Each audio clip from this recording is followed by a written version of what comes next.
draw in and become suspicious. Dr. Gross, do you accept the fact that there is a difference in the type of trauma when we're talking about older, quote, victims?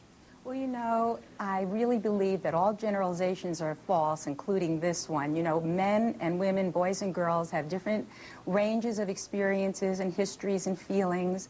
A lot of boys are very immature at 17. In fact, boys are more emotionally immature anyway than girls right through adolescence. Every mother knows that when she has children and watches them grow. And boys repress their feelings a lot of the time. They may act macho when they're really feeling shame and guilt. Do the physical differences mean anything to you, Dr. Gross? I mean, is that significant? Well, the physical difference is that boys are thinking of sex like every 2 minutes. The testosterone is pumping, their biological surge is wanting them to mate. And actually, they push forward. But on the other hand, culturally, we want them to be macho while we teach them rules through religion, rules through morality, rules through school, so they have this confusion.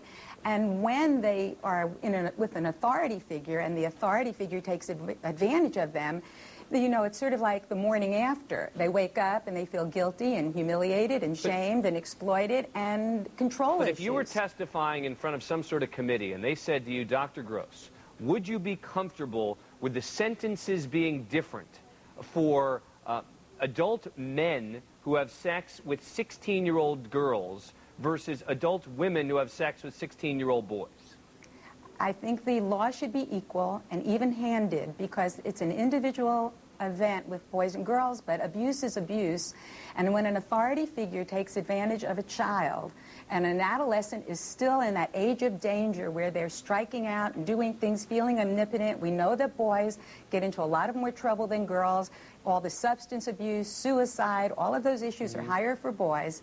They get into more danger, and they then have to deal with their feelings. And boys don't kiss and tell. So they may brag about it, but they won't brag about their feelings. And as a result, they can repress those feelings, become fixated, and end up with real problems. But this is how society makes boys crazy.